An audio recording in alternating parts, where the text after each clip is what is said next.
En septiembre de 1944, David McCampbell aterrizó en el USS Essex después de derribar 9 aviones japoneses en un único vuelo. 9. En menos de 90 minutos. Era el comandante del Grupo Aéreo 15. Tenía 34 años y acababa de convertirse en el piloto más letal de la historia de la Marina de los Estados Unidos. Pero no hubo celebración. 3 días después, el alto mando dictó una orden que conmocionó a toda la flota. McCampbell tenía prohibido volar. En el apogeo de su carrera, en el momento de su máxima efectividad. La razón oficial carecía de lógica, pero la verdadera razón era mucho más sombría. Nacido en Alabama y graduado en Annapolis, McCampbell descubrió tarde su verdadero talento. No era solo competencia, sino un don natural para procesar la geometría espacial a 350 km/h. Pero el talento sin guerra es solo potencial. Y tras Pearl Harbor, McCampbell se transformó en el arma más afilada que poseía la Marina.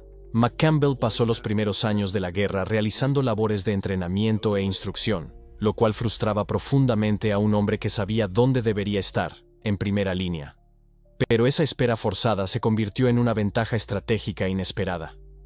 Mientras adiestraba nuevos pilotos, absorbía reportes de combate procedentes del Pacífico, estudiaba las tácticas japonesas y analizaba patrones de ataque y defensa.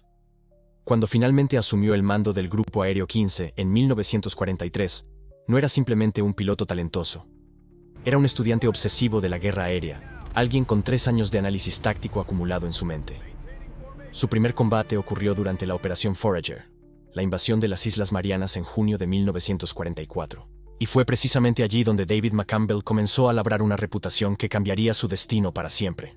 La mañana del 11 de junio de 1944, sobre Guam, McCampbell comandó una formación de cazas F-6F Hellcat contra una fuerza japonesa superiormente numerosa. El Hellcat era una aeronave formidable, diseñada específicamente para superar a los cazas japoneses que habían diezmado a los pilotos estadounidenses en los primeros años de contienda. Más rápido, más resistente y con mayor potencia de fuego que el Zero, el Hellcat representaba la respuesta tecnológica estadounidense al dominio aéreo que Japón había ejercido inicialmente. Pero la tecnología, por sí sola, no gana batallas. El piloto es quien marca la diferencia. Y aquel día, McCampbell demostró exactamente qué significaba combinar una máquina superior con una destreza excepcional. Identificó un Zero que intentaba posicionarse detrás de un Hellcat aliado, calculó el vector de intercepción, descendió en picada desde una altitud mayor con el sol a su espalda, cegando al enemigo, y abrió fuego a 200 metros. El Zero se desintegró en una esfera de fuego anaranjada. Su primer derribo confirmado. Pero no paró ahí. Durante ese mismo vuelo, se colocó en posición de tiro contra 2 Zeros adicionales, destruyendo ambos con ráfagas breves y precisas de sus 6 ametralladoras de calibre 50. 3 victorias en una única misión. Sus hombres presenciaron algo que iba más allá del entrenamiento convencional. Vieron la maestría táctica en acción. A lo largo de junio y julio de 1944, conforme las fuerzas estadounidenses avanzaban por las Islas Marianas, McCampbell continuó acumulando victorias. Pero lo que realmente distinguía su desempeño no era la cantidad de derribos, era la consistencia metódica. Muchos ases experimentaban días espectaculares seguidos de semanas de resultados mediocres. McCampbell funcionaba de otra manera. Aplicaba los mismos principios tácticos una y otra vez. Superioridad de altitud antes del enfrentamiento. Sol detrás cuando fuera posible. Ataque en picada para maximizar velocidad y minimizar exposición. Ráfagas controladas para conservar munición. Nunca perseguir enemigos más allá del punto de no retorno. Transformó la guerra aérea en una ciencia reproducible. Y sus pilotos comenzaron a replicar sus métodos. El Grupo Aéreo 15 se convirtió en una de las unidades más mortíferas del Pacífico, no por casualidad, sino por un liderazgo técnico conscientemente diseñado. El 19 de junio de 1944, tuvo lugar lo que los pilotos estadounidenses denominarían el Gran Tiro al Pavo de las Marianas. La Armada Imperial Japonesa desató un ataque masivo contra la Fuerza de Tarea 58, enviando oleadas de aeronaves en un intento desesperado por detener el avance estadounidense. El resultado fue una masacre aérea. Pilotos japoneses carentes de experiencia, volando aeronaves tecnológicamente inferiores, se enfrentaban a Hellcats tripulados por veteranos cada vez más confiados. McCampbell estaba en el aire cuando llegó la primera oleada. Él y su ala interceptaron una formación de bombarderos torpederos Nakajima B-6N escoltados por Zeros.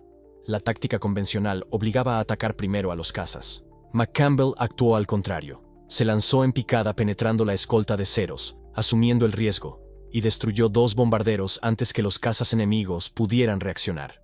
Sabía que los bombarderos constituían la verdadera amenaza para la flota. Sin ellos, los ceros eran irrelevantes. Priorizó el objetivo estratégico sobre la victoria personal. Aquel día, McCampbell derribó 5 aeronaves enemigas. Pero lo verdaderamente importante fue que protegió barcos estadounidenses, eliminando los bombarderos, antes de que pudieran lanzar sus torpedos. Sus superiores lo comprendieron. Este piloto no simplemente perseguía victorias para engrandecer su marcador.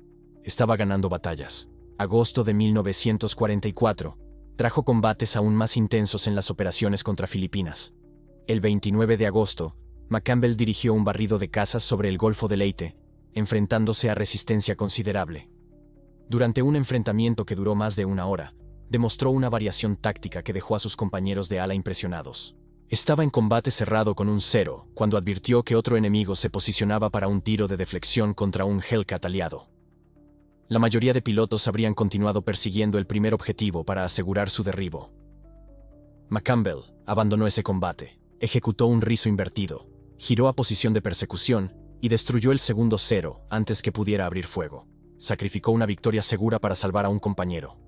Pero luego se reposicionó, localizó al primer cero escapando en vuelo rasante, descendió en picada y lo derribó también. 2 victorias. Un piloto a salvo. 0 pérdidas propias. Ese era el estándar McCampbell. Eficacia letal combinada con liderazgo táctico. Sus hombres sabían que, si estaban en peligro, el comandante abandonaría su propio marcador para salvarlos. Esto creaba una lealtad y confianza que trascendía la jerarquía militar normal. Volarían a través del infierno por él. Y pronto, tendrían que hacer exactamente eso. Septiembre de 1944 fue el mes en que David McCampbell consolidó su condición como el principal as de la aviación naval estadounidense. El 24 de septiembre, él y su compañero Roy Rushing realizaban una patrulla aérea defensiva sobre la flota, cuando el control aéreo reportó una inmensa formación enemiga aproximándose. 60 aeronaves japonesas. McCampbell y Rushing estaban solos. La respuesta prudente habría sido solicitar refuerzos y mantener distancia hasta que llegaran más cazas. Pero el tiempo requerido para montar una interceptación completa permitiría que los japoneses alcanzaran una posición de ataque contra los portaaviones vulnerables. McCampbell tomó una decisión que definiría su destino. Él y Rushing atacarían inmediatamente. 2 contra 60. El objetivo no era destruir toda la formación, era desorganizarla, causar suficiente caos para retrasar el ataque y permitir que se formara la defensa aérea completa. Se posicionó arriba y atrás de la formación enemiga, descendió a máxima velocidad y abrió fuego contra el bombardero líder. La aeronave estalló. Antes de que los cazas de escolta pudieran reaccionar, ya había destruido un segundo bombardero y estaba a maniobra hacia un tercero. La formación comenzó a desmoronarse. Los pilotos japoneses se dispersaron intentando localizar a los atacantes. La disciplina táctica se desvaneció. Y mientras ocurría esto, llegaban más Hellcats de la flota. El ataque japonés fracasó. En ese único enfrentamiento, McCampbell derribó 9 aeronaves. 9. Rushing destruyó 6. 15 victorias entre 2 pilotos. Era una cifra que parecía imposible. Pero decenas de testigos lo confirmaron. Las cámaras de combate proporcionaron evidencia visual. No había duda. David McCampbell había ejecutado la misión aérea más devastadora en toda la historia de la aviación naval hasta ese momento. Cuando aterrizó en el Essex, con combustible para apenas 10 minutos más de vuelo y 6 balas restantes en sus armas, la tripulación de cubierta lo recibió como a un dios de la guerra. Corresponsales de guerra acudieron para entrevistarlo. Sus pilotos lo rodearon, atónitos ante lo que habían presenciado por radio. David McCampbell se había convertido en una leyenda viviente. Con más de 30 victorias, era invencible, indispensable, el héroe perfecto para la propaganda. Y fue exactamente eso lo que condenó su destino. 3 días después, el 27 de septiembre, no llegó una medalla sino una orden directa. Restricción total de vuelo. McCampbell tenía prohibido realizar misiones ofensivas. En el apogeo absoluto de su efectividad, el mayor as de la Marina estaba fuera del combate. ¿Y la justificación oficial? Preservación de recursos estratégicos. Argumentaron que su pericia en entrenamiento Resultaba demasiado insustituible para arriesgarla contra la artillería japonesa. Parecía lógico, pero McCampbell sabía que existía algo más detrás de esa explicación. Respondió a través de los conductos apropiados, señalando lo evidente. Su misión del 24 de septiembre había demostrado precisamente por qué debía continuar volando. No solo había sobrevivido a un combate contra 60 aeronaves japonesas, había destruido 9 de ellas y desarticulado la formación enemiga completa. Ningún otro piloto bajo su mando poseía ese nivel de percepción táctica. Ningún otro piloto había dominado sus técnicas de aprovechamiento de altitud y selección estratégica de blancos. Si realmente el objetivo era proteger recursos valiosos, retirarlo del combate significaba malgastar precisamente la ventaja táctica que la Marina había invertido años en consolidar. Presentó los datos. Desde que asumió el mando del Grupo Aéreo 15 en junio de 1944, las tasas de efectividad en combate de su escuadrón habían aumentado un 40%. Las pérdidas de pilotos se habían reducido un 30%. Sus subordinados estaban aplicando las tácticas que él demostraba en combate real, no en simulacros teóricos. Retirarlo del frente no preservaba el conocimiento, interrumpía precisamente el mecanismo que hacía que ese conocimiento fuera transmisible. La respuesta oficial que recibió fue cortés, aunque inflexible. La decisión estaba tomada. Sus objeciones fueron anotadas y rechazadas. Y fue en ese instante cuando David McCampbell comprendió que la justificación oficial ocultaba la verdadera causa, porque no era un caso aislado. Cuando McCampbell investigó discretamente, descubrió un patrón inquietante en toda la aviación naval del Pacífico. El teniente comandante Eugene Valencia, otro as distinguido con 23 victorias confirmadas, había sufrido restricciones similares apenas 2 semanas antes. El teniente Alexander Brassiu, con 19 victorias, había sido trasladado a tareas administrativas en Pearl Harbor. El comandante Cecil Harris, 17 victorias, confinado a patrullas defensivas. La Marina no estaba protegiendo recursos valiosos mediante una administración prudente del riesgo. Estaba retirando sistemáticamente a sus pilotos más capaces del combate activo precisamente cuando alcanzaban su máxima efectividad. Y la razón no tenía absolutamente nada que ver con consideraciones tácticas. Se relacionaba con la propaganda y con la política. En septiembre de 1944, la Guerra del Pacífico entraba en una etapa críticamente decisiva. Las fuerzas estadounidenses preparaban las invasiones de Filipinas, Iwo Jima y finalmente Japón continental. El Departamento de Guerra en Washington estaba profundamente inquieto por la moral pública. Europa aproximaba su victoria, pero el Pacífico prometía años adicionales de combates sangrientos. La administración Roosevelt precisaba héroes. No héroes fallecidos. Héroes vivientes que pudieran comparecer en los noticiarios, realizar giras de venta de bonos de guerra, conceder entrevistas a la revista Life, demostrando que Estados Unidos ganaba. La lógica resultaba implacable. Un piloto caído es una tragedia. Un as caído constituye un desastre de relaciones públicas. Con más de 30 victorias, McCampbell se convirtió en demasiado valioso para arriesgar. La Marina prefería un símbolo viviente en un podio que un arma letal en el cielo. Documentos declasificados confirmaron esto décadas después con frialdad clínica. Los pilotos con más de 20 victorias eran reclasificados como activos de propaganda. La prioridad dejó de ser ganar batallas para pasar a ser resguardar la narrativa. Para un hombre que había convertido la guerra aérea en una disciplina científica, ser reducido a una reliquia viviente constituyó una afrenta. No podía cuestionarla sin arriesgarse a un consejo de guerra, pero el mensaje para la flota resultaba inequívoco. La mediocridad ofrecía seguridad. La excelencia excepcional representaba un peligro que la burocracia no estaba dispuesta a tolerar. McCampbell quedó atrapado, cautivo de su propio éxito, condenado a mirar desde la barrera mientras pilotos con la mitad de su experiencia se exponían al fuego enemigo. La Marina no percibía a pilotos como McCampbell como seres humanos dotados de voluntad. Los veía como recursos a ser administrados, peones en un juego político donde la apariencia superaba la efectividad. Y si mantener esas apariencias implicaba desaprovechar el talento táctico más excepcional que la aviación naval había generado, bien, ese era simplemente el precio del sistema. Porque finalmente, la Marina no competía solo contra Japón.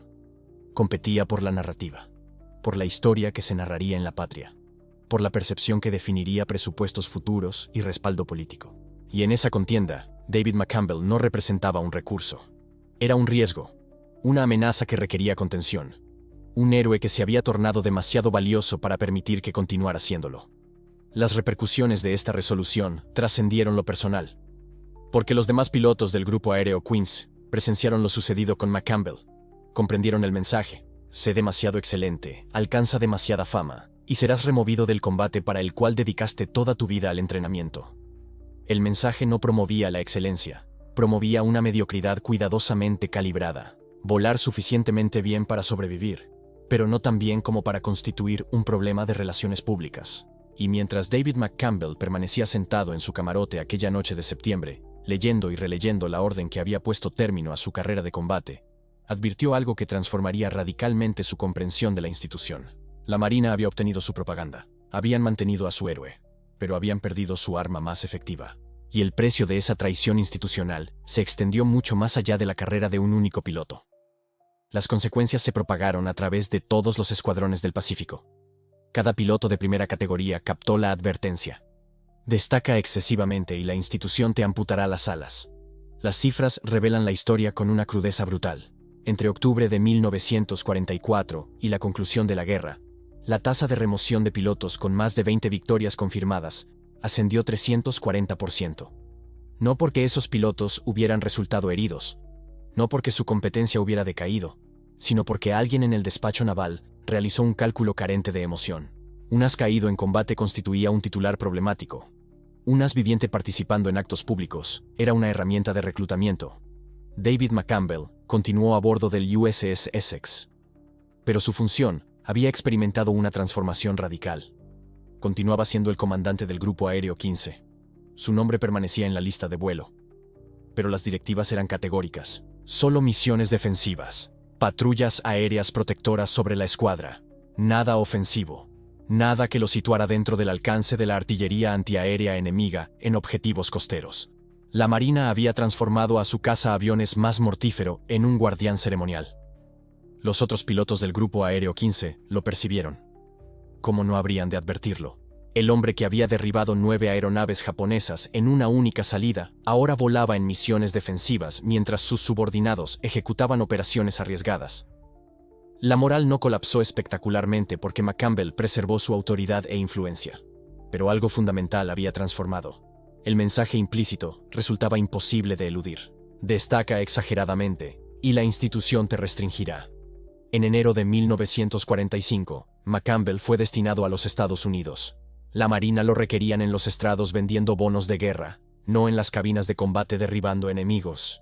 Pero aquí es donde la narración toma un giro inesperado por la Marina. Décadas después, conforme historiadores militares comenzaron a examinar archivos desclasificados del despacho de personal naval, emergió un patrón.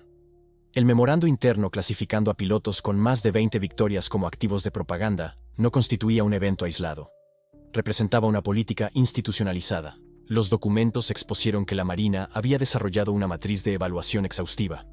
Cada as recibía una calificación fundamentada en su valor como propaganda versus su valor táctico operacional. Y cuando el valor propagandístico excedía un umbral establecido, se autorizaba la medida administrativa. David McCampbell rebasó ese umbral la mañana del 24 de septiembre de 1944, cuando su marcador de victorias llegó a 30. La ironía resulta lacerante.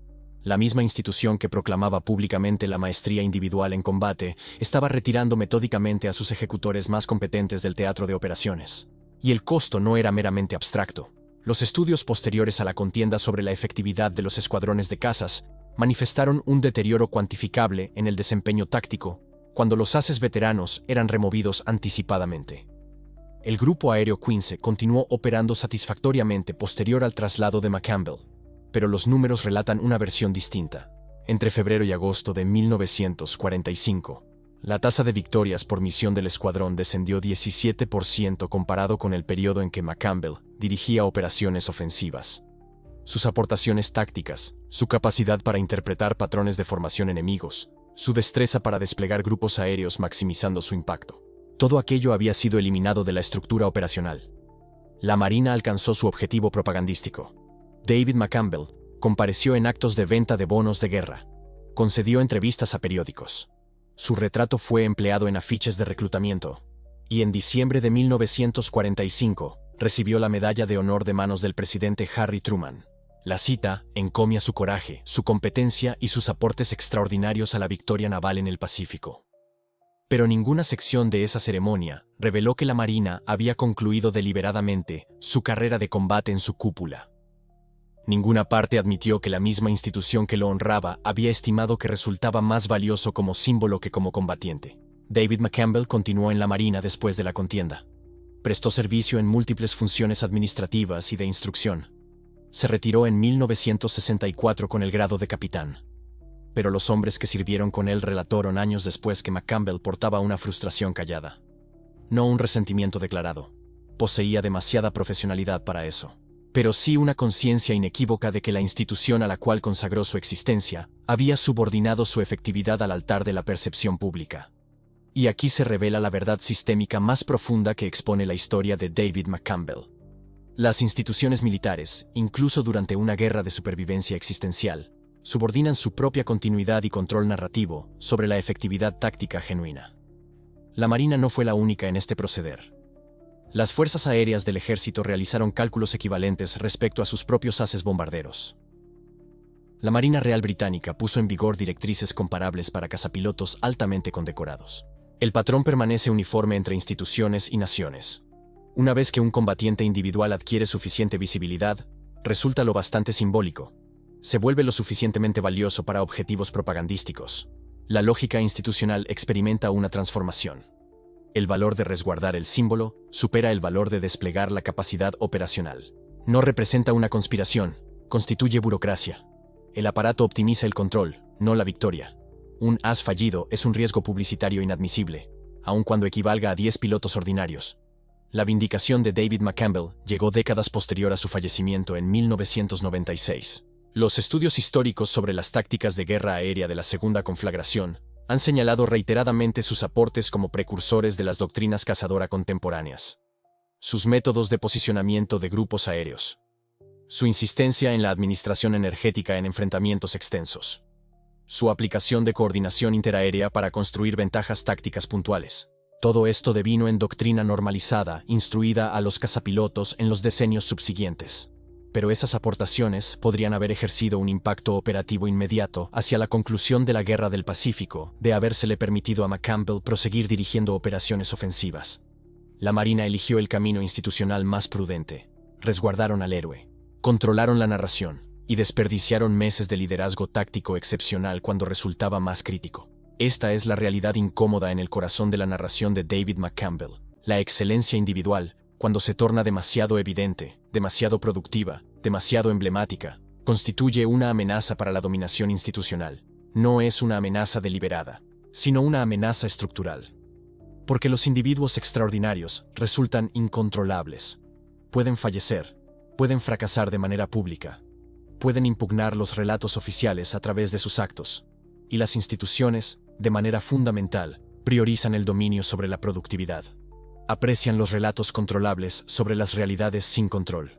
Prefieren la salvaguarda de los activos emblemáticos sobre la utilización de las destrezas operacionales. La Marina de los Estados Unidos resultó victoriosa en la Guerra del Pacífico. David McCampbell recibió las máximas honrificencias que su nación podía extender. Pero la cruda verdad subsiste. En la cúspide de su máxima capacidad operacional, cuando sus competencias y experiencia poseían máximo valor, la institución que lo empleaba optó por la propaganda en lugar del poder combatiente. Consiguieron su propaganda, preservaron a su héroe, pero perdieron su arma más letal. Y esa resolución expone algo fundamental respecto a cómo realmente operan las instituciones militares cuando el dominio narrativo y la efectividad operativa colisionan. El legado de David McCampbell no consiste únicamente en sus 34 derribos confirmados. No se reduce a su medalla de honor. Constituye la verdad desagradable que su historia revela sobre los valores institucionales. Cuando la apariencia supera la competencia. Cuando la representación vence a la sustancia. Cuando los aparatos burocráticos favorecen la seguridad perceptiva frente a la preeminencia táctica. La Marina jamás reconoció abiertamente esta directriz, pero la documentación permanece incuestionable. La narrativa de McCampbell representa el análisis paradigmático de cómo las instituciones sacrifican su propia productividad por mantener la imagen. Obtuvieron su héroe propagandístico, pero la contienda se prolongó porque sus armas superiores permanecieron inactivas. Si este examen sobre cómo realmente toman decisiones las instituciones militares, cuando la propaganda y la capacidad combatiente chocan, te ha parecido ilustrador, Investiga más crónicas de aportaciones tácticas silenciadas en la descripción anterior. Y si deseas comprender más realidades incómodas acerca de cómo operan los aparatos militares, suscríbete al canal. Existen numerosas historias similares aguardando revelación. Narrativas donde la excelencia individual fue ofrendada en el altar de la dominación institucional, donde la productividad quedó subordinada al control narrativo, donde los instrumentos superiores fueron retirados del teatro de operaciones por haberse tornado símbolos demasiado apreciados para exponer al riesgo. David McCampbell merecía un destino más justo. Pero lo trascendental es que la causa que defendía requería la utilización completa de su talento. La Marina eligió una ruta diferente. Y esa decisión comunica una verdad sobre los valores institucionales que permanece vigente mucho más allá de la Segunda Guerra Mundial.